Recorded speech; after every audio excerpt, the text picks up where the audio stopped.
It's the worst aviation disaster in Portuguese history. 144 people are killed. The scope of the devastation was remarkable. The wreckage provides little evidence. They're way too damaged to test. Air traffic control offers no insight. Were they advised to use the ILS? Yes. Only the final seconds of Independent Air Flight 1851 Pull up. They had 7 seconds until impact. reveal the whole story. They don't say anything? I've never encountered anything like this before, and I never encountered anything like this afterwards. To say it was unique would be an understatement.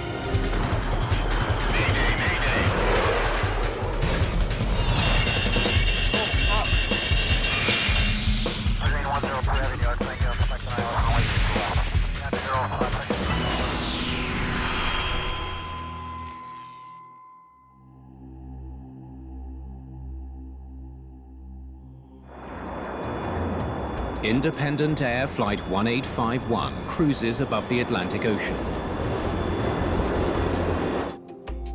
There are 137 tourists on board the American charter flight.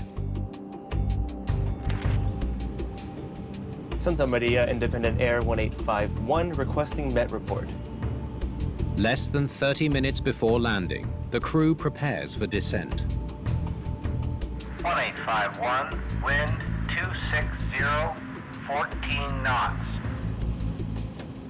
34-year-old flight engineer Jorge Gonzalez checks the weather ahead. He's a U.S. Air Force veteran with a sterling reputation. 41-year-old Captain Leon James Doherty is also from the military and has been flying jetliners for almost a decade. Let's request descent. Santa Maria Control, Independent Air 1851 would like to descend. 36-year-old First Officer Sammy Adcock just started with Independent Air 2 weeks ago. Independent Air 1851, clear to descent to flight level 40. Cleared to flight level 40, Independent Air 1851.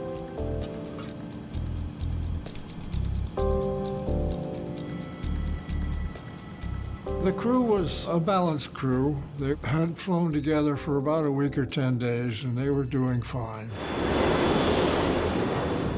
They're flying a 4-engine Boeing 707.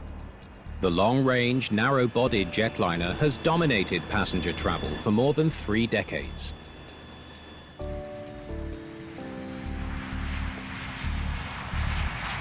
It wasn't a modern jet at the time. It was 21 years old, but it was well maintained within all the safety regulations. Today's flight from Bergamo, Italy, will refuel at Santa Maria, an island in the remote Azores, before continuing to its final destination, Punta Cana, in the Dominican Republic. Santa Maria was a popular destination for refueling because of its location in the Atlantic. It's a small island with a large mountain in the center. That mountain is called Pico Alto. At almost 2,000 feet, Pico Alto, or High Peak, is the highest point of a mountain range stretching across Santa Maria.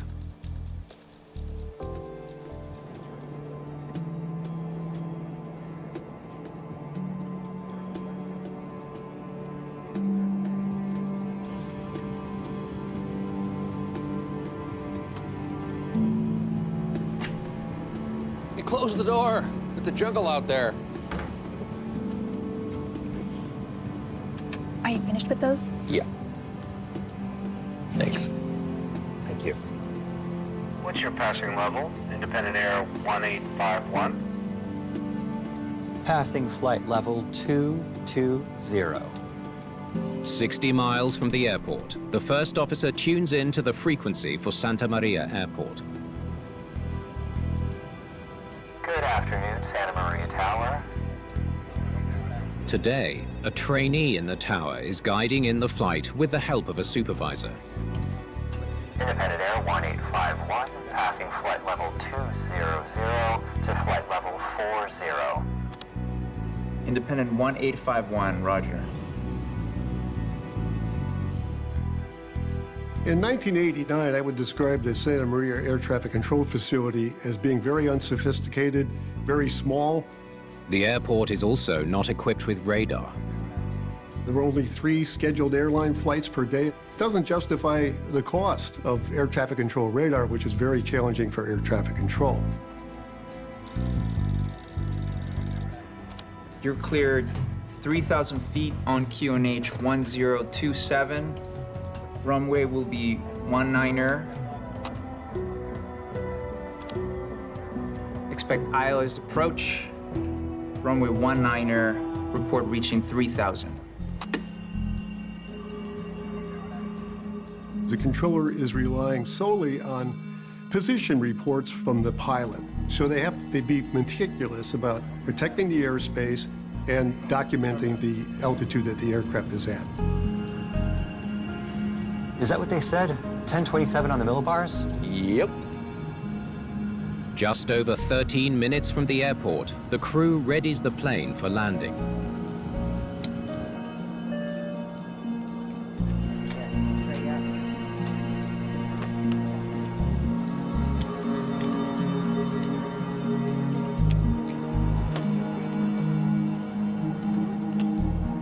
Seatbelts and shoulder harness.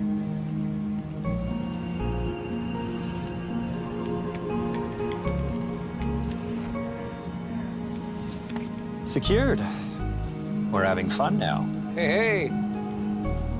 On that day, the weather in Santa Maria was fine. There was just some cloud cover in the vicinity of Pico Alto. That is very common.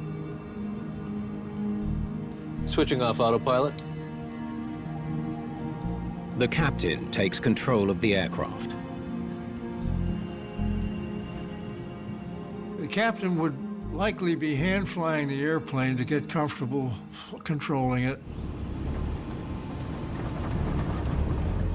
It ain't looking too hot out there. Yeah, we'll get down below. Depends on what level those are. There's cloud cover ahead. If conditions get worse, the crew will have to make the approach using only their instruments for reference. Okay, I'm gonna go ahead and put the ILS in on my side. Okay. ILS, or Instrument Landing System, is a navigation system that provides vertical and horizontal guidance to the runway. That means that he can fly in clouds until he gets on to final approach. It's always better to have help. 35 miles from the airport, the coastline of Santa Maria comes into view.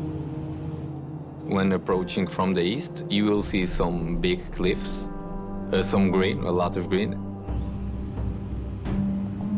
Where's the airport? It's on the other side of the island.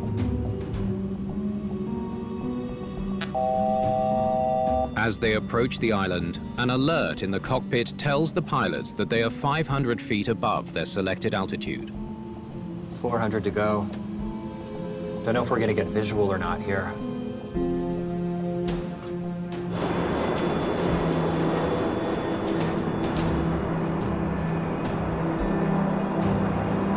Starting to pass through the layers.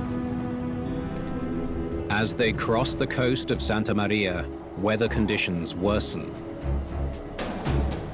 The winds can be pretty severe around Pico Alto, and this can present a challenge for the pilots to maintain control of their aircraft.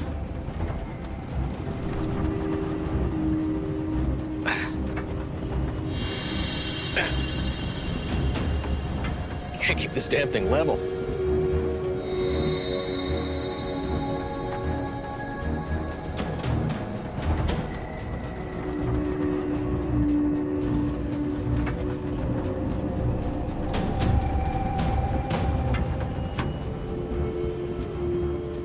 Help you? No. Just 2 minutes from the airport, Flight 1851 is seen flying very low overhead. Pull up. Pull up. Terrain. Pull up. The equipment is telling the crew they are in a potentially dangerous situation.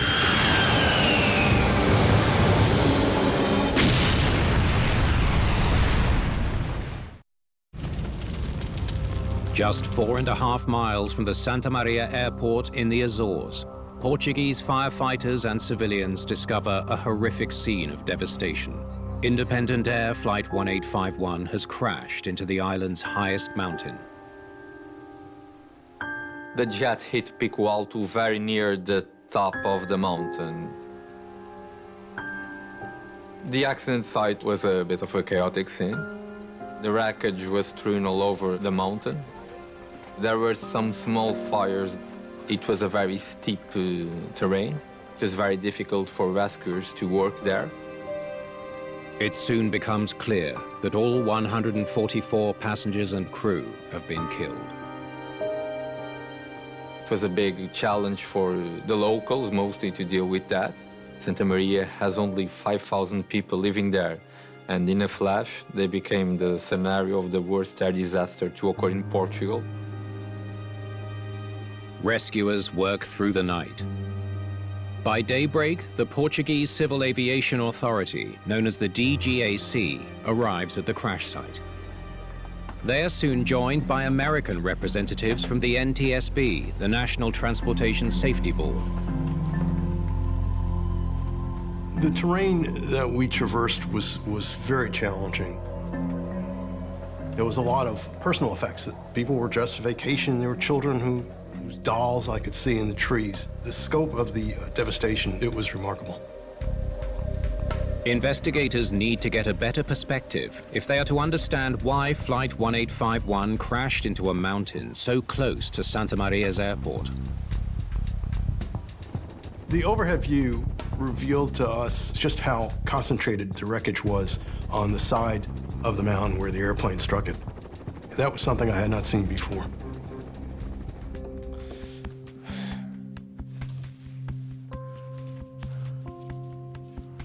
So this is the flight path. The plane impacts the east side of Pico Alto. Correct. Investigators examine the wreckage pattern for clues as to how Flight 1851 was flying before impact. All concentrated right here.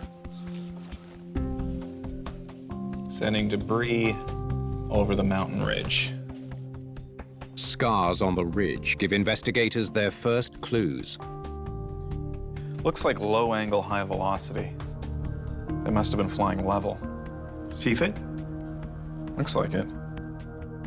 They quickly recognize this incident to be a controlled flight into terrain, or CFIT.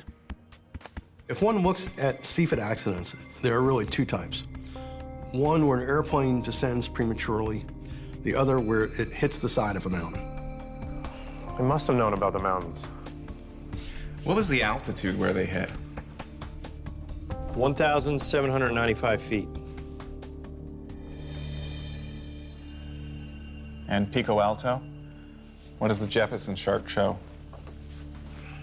It's listed as 1,936 feet. Pico Alto is clearly identified on the Santa Maria approach chart. So, they struck the mountain 140 feet below what was listed on their chart. What were they doing so low? The possibilities were, one, the crew was off course. Two, there was an altitude error. It was our job to find out which of those would explain the accident. What's the minimum sector altitude? 3,000 feet. The minimum sector altitude is at least 1,000 feet above all terrain within 25 miles of the airport. There's plenty of room. According to the company's operations manual, there should be at least 2 Jeppesen charts on board the plane at all times. They had to have known. Yeah. This was the question. I mean, why did these guys descend so low when they knew by the charts that the minimum altitude was 3,000 feet and there was a mountain there? So this was the last flight of the day? Yes, it was. What was the minimum sector altitude you gave them? The team turns to the air traffic controller for insight into why the aircraft was flying below 3,000 feet.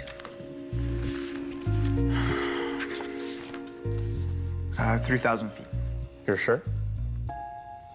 Yeah, I even made a note of it on my flight strip. He was perfectly calm. He had a normal behavior. He thought he had done a good job. Were you the only controller on duty at the time? My supervisor was also there. It was such a slow airport. It was certainly not unusual for a supervisor to provide on-the-job training for an air traffic trainee. What was the weather like?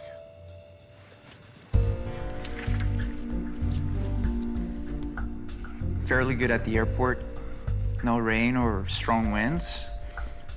Visibility was unlimited. However, the top of Pico Alto was in cloud, and winds can be unpredictable up there. The weather was okay. The focus for the investigators was on how the cloud layer affected the pilot's ability to see and avoid the top of the mountain. Were they advised to use the ILS? Yes. Expect ILS approach. Runway 19er, report reaching 3,000. The investigator learns that the pilots did encounter cloud cover near Pico Alto. But they shouldn't have had a problem using their instruments to get them to the runway. Did the crew report any mechanical issues?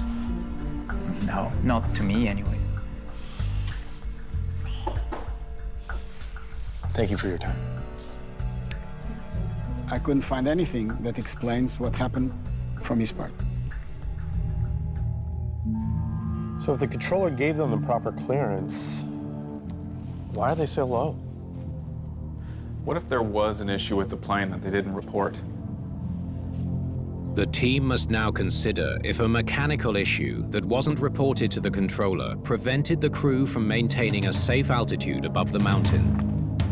Now, it's possible, we couldn't rule this out until we looked more closely at the evidence, that something very quickly happened, something catastrophic, just before impact.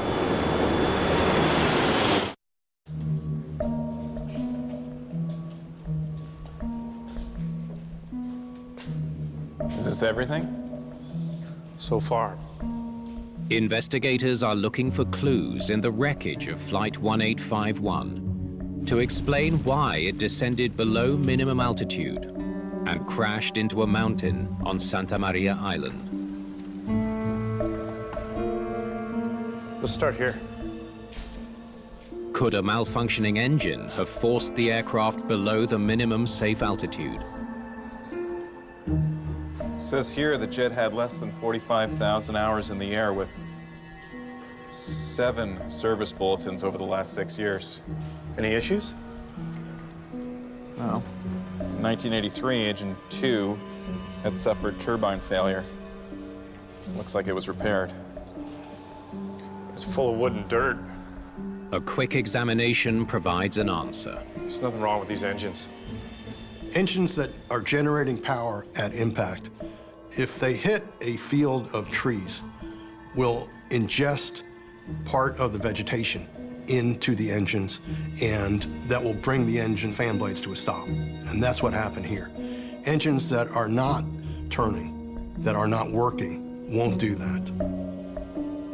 What about the altimeter? If the altimeters were malfunctioning, the crew might have believed they were flying higher than they actually were. Hi. Thank you. Look, way too damaged to test. What do the service records say? They were last calibrated 4 months ago.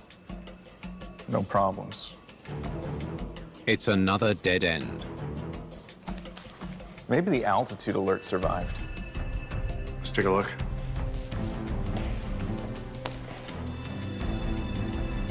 The altitude alert warns the crew with an audio alert when they're approaching a preset altitude.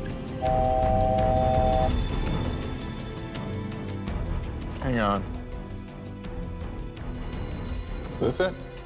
Yeah, that's it. Doesn't look too bad.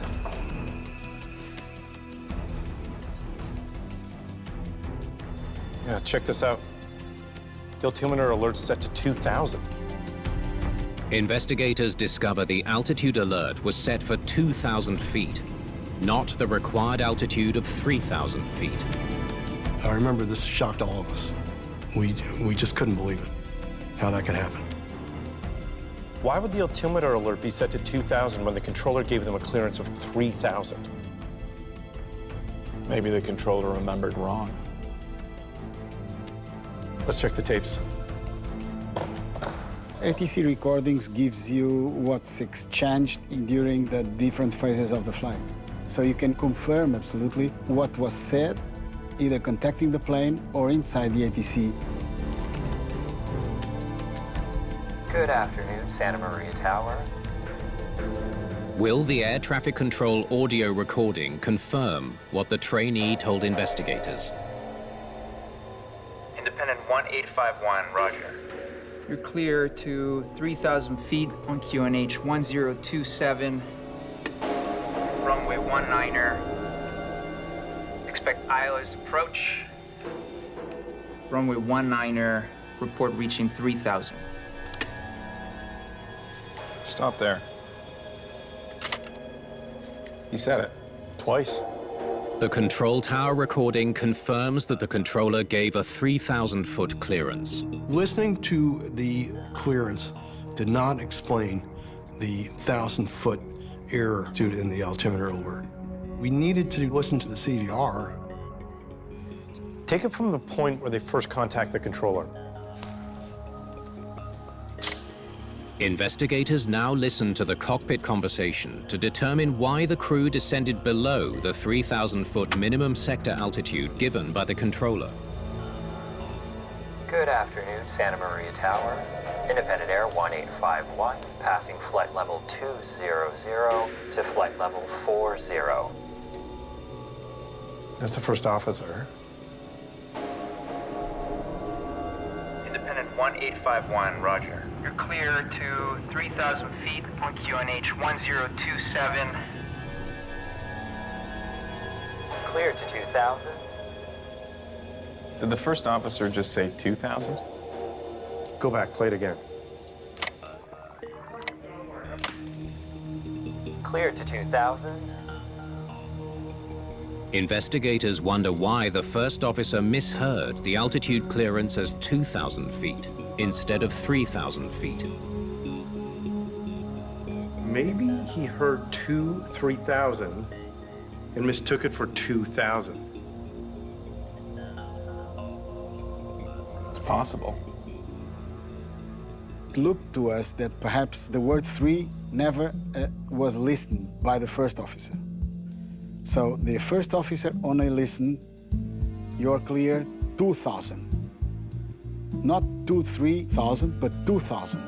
So he never heard the word 3. The CVR recorded the first officer reading back an incorrect clearance. It was very puzzling to us when we heard the CVR why the crew did not act. It was clear that that wasn't given much credence. The controller should have corrected him too, but doesn't. Why? And that's an important part of this accident investigation. We couldn't figure out why the air traffic controller did not correct the first officer. Hang on a second.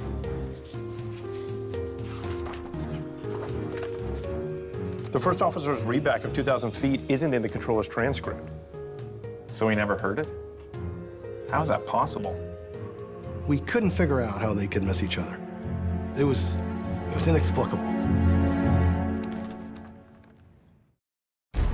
All right, so the first officer mishears the altitude. He reads it back to the controller as 2,000 at 1356.59.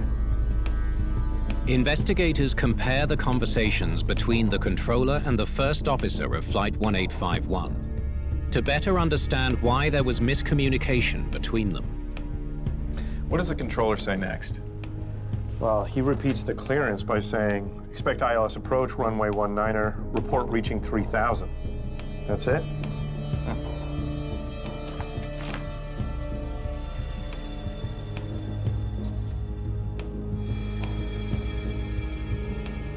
Hang on.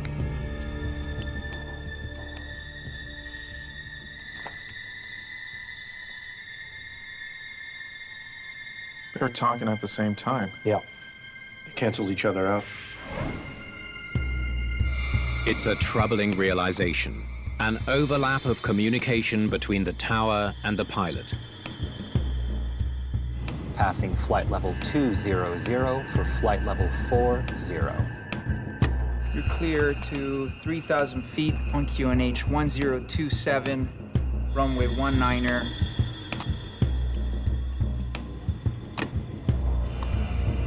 We're Expect clear to ILS 2,000 approach. feet and Runway 19er, report reaching 1027. 3,000. It was stunning.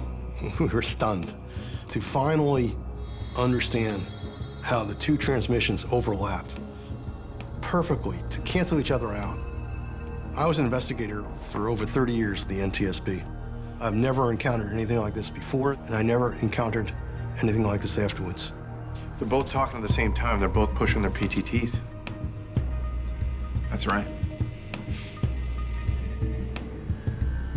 Pilots and controllers use a push-to-talk, or PTT, button. When it's pressed, the radio transmits but cannot receive. To think that so many people died because of a simple error, that's sad. That's hard to deal with as an investigator. So the controller doesn't hear it, but he should still insist the first officer read it back or repeat it.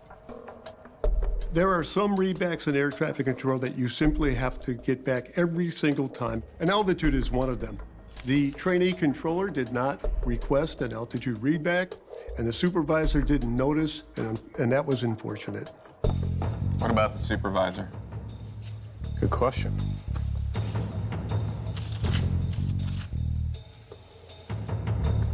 According to the controller, she was there. Maybe she was busy with other things? Possible. Investigators wonder if the supervisor monitoring the trainee during the approach clearance was somehow distracted. Check this out. According to the phone record, she took a call during her shift.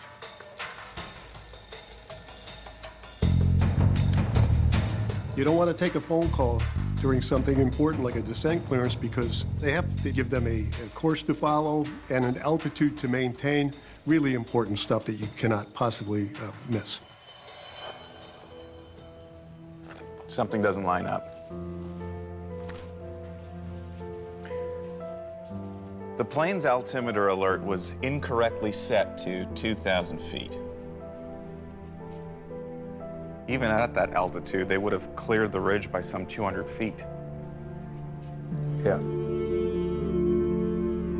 We still had to explain why the airplane struck the mountain 200 or so feet, even further below the altitude that they were trying to maintain. Something had to explain that. What else affects altitude? QNH.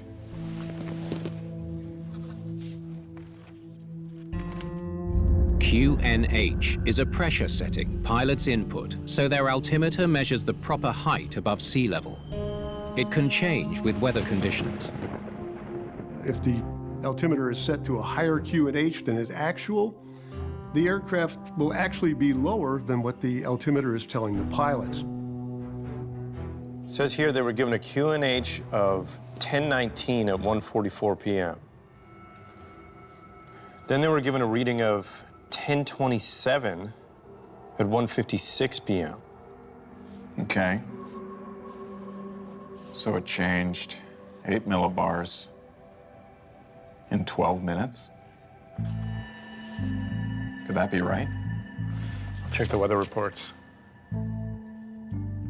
For an 8 millibar change to occur in 12 minutes would be something that may occur during a hurricane or something like that.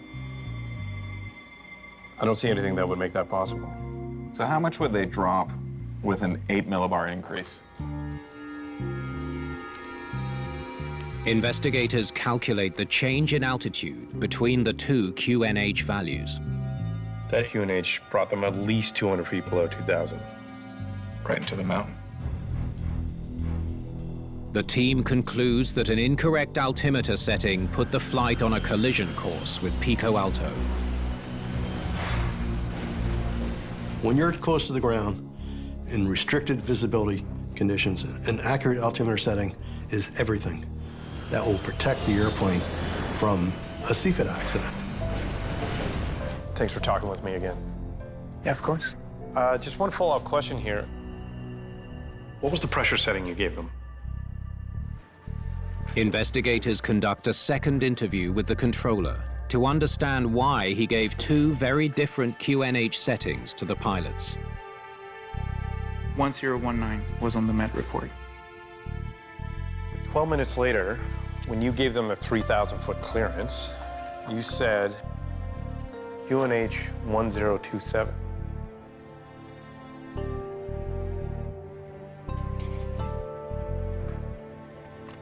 I asked the controller directly about the QNH he had given to the plane, and he couldn't explain why he had given that QNH at all. In my view, it's just he didn't notice he was giving the wrong information.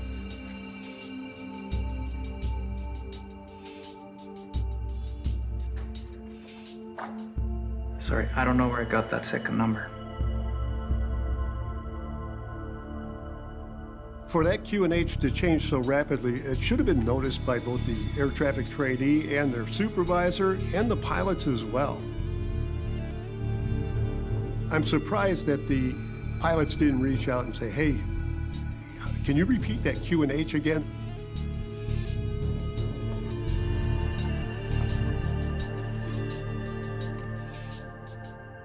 After the first officer gets the minimum descent altitude wrong, he questions the QNH. Is that what they said? 1027 on the millibars? Yep. He was right to question it. But the captain just dismisses it. Thank you. And the first officer just accepts it. Because of the different experience levels, because of the prominence and assertiveness with which the captain said it, shut off any discussion, when in fact there should have been. Makes me wonder what else these guys missed.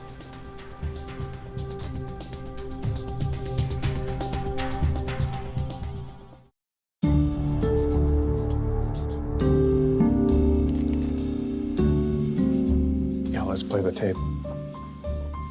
Investigators return to the cockpit voice recording to learn how the crew of Independent Air Flight 1851 allowed so many errors to accumulate on approach to Santa Maria.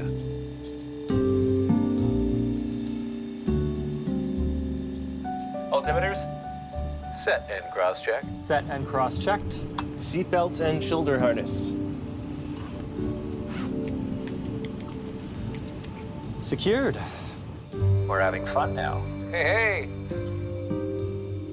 That's it? Stop the tape. They discover the pilots missed important steps on the checklist. They don't even mention the minimum descent altitude. Or Pico Alto, here.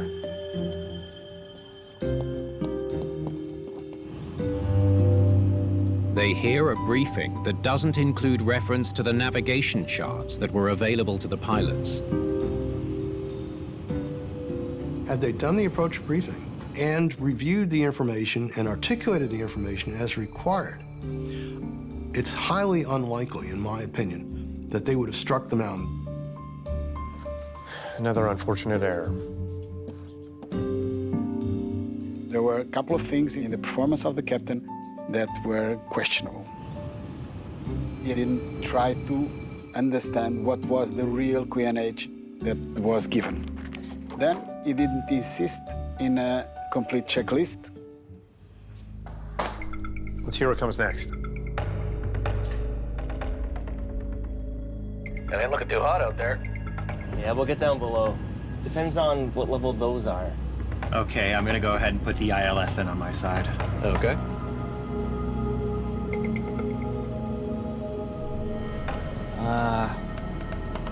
After 2,000, yeah, we'll get below these clouds. Stop. Right there, 2,000 again. The captain says nothing and descends to 2,000. Why? The captain is ultimately responsible as the pilot in command, but each crew member failed in that respect. Play the tape. 1,000 to go. 1 to go. Wow, look. There's the island. Stop it. Who is that? Investigators hear an unknown female speaking in the cockpit on approach into Santa Maria. She appears twice over 16 minutes, starting when they begin their descent. The flight attendant, maybe. But what is she doing there? I don't know. That's not what I call a sterile cockpit. And the captain lets it happen. The captain violated the sterile cockpit rule, which bans non-essential conversation in the cockpit below 10,000 feet.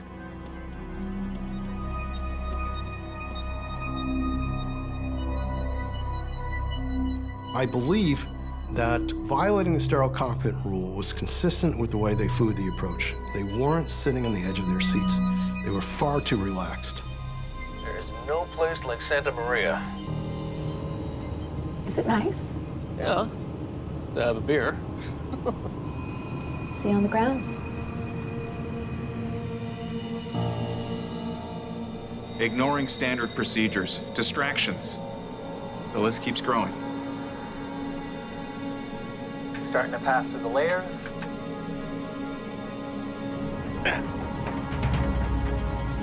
Can't keep this damn thing level. Help you? No. Pull up. Pull up. Pull up. Pull up.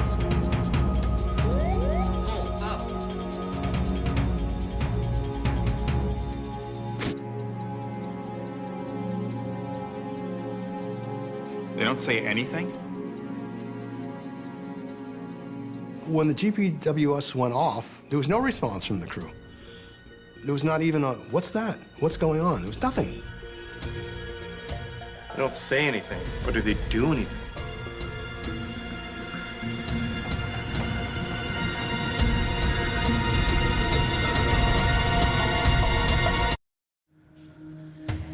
Thank you.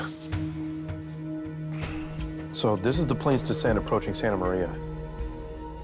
Investigators examined the flight data to determine how the pilots responded to the ground proximity warning. So they're descending at about 2,500 feet per minute. They level off here, and the GPWS goes off here. And they crash about 7 seconds later. No reaction. No change in altitude. The data shows there were no inputs from the pilots to recover the aircraft. It's like they ignored the alarm. When the GPWS goes on, you apply maximum power, climb at the maximum rate, and get the heck out of there. 7 seconds. They had 7 seconds from the first warning until impact. They could have climbed over the mountain in that time had they done what they should have done. And they didn't do that, and we couldn't figure that out. Pull up. Why didn't the crew respond to the warning?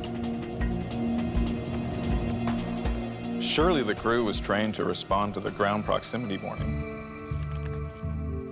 Investigators closely examined the training manuals for independent air.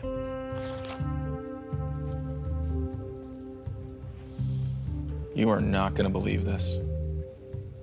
The simulators were programmed with different approach speeds and flap settings than the accident aircraft. What does that mean? It means that the GPWS would go off during normal approaches. Independent Air rented time on another company's 707 simulator. It was configured differently from the accident aircraft. Flaps 40. Pull up. Sir? Pull up.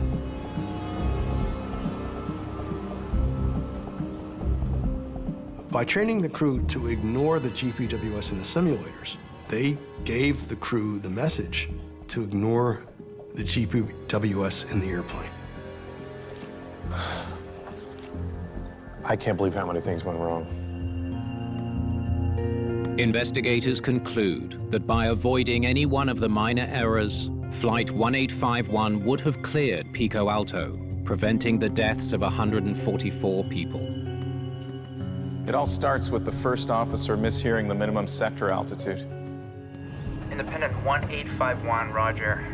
You're clear to 3,000 feet. Cleared to 2,000. Make it 3. If the first officer had referred to his charts, Roger. Good catch. the altitude alert would have been set at the proper elevation, and the aircraft would have cleared the mountain by more than 1,000 feet. Same result if the air traffic controller had asked for a readback. Independent Air 1851. You're clear to 3,000. I say again, report reaching 3,000. Over. Or if the captain kept a sterile cockpit. After 2,000... Yeah, we'll get below these clouds.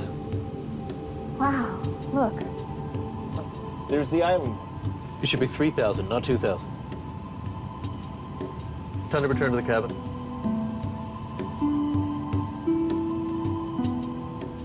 You cannot be inattentive, especially in the last period of the flight. Even with all those mistakes, if the trainee controller had given them the proper altimeter setting? You're clear to 3,000 on QNH 1027. Correction. 1019. Flight 1851 would have cleared Pico Alto by 200 feet.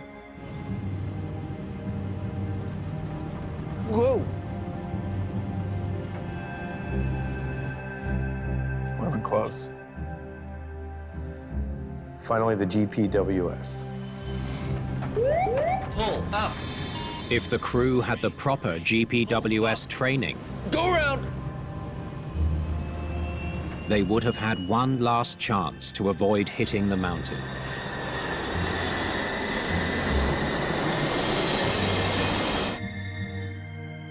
They might have made it. I have never seen an accident with these many factors happen where any one of which, had they not been there, we wouldn't have had an accident. In the wake of the crash, the NTSB recommends a careful review of airline training programs with a focus on international operations and safety, especially those related to the GPWS response. The major lesson was that airlines need to train their crews better to improve aviation safety. Independent Air later settled with the victims' families for $34 million before a compensation case ever went to trial. Independent Air went out of business in 1990. In the aviation business, there is no room at all for complacency. The longer we do a job, the more complacent we tend to get. After a while, some of the things we do, even if they're unsafe, start to appear to be safe, and unfortunately, we can have an accident like the one that we witnessed here.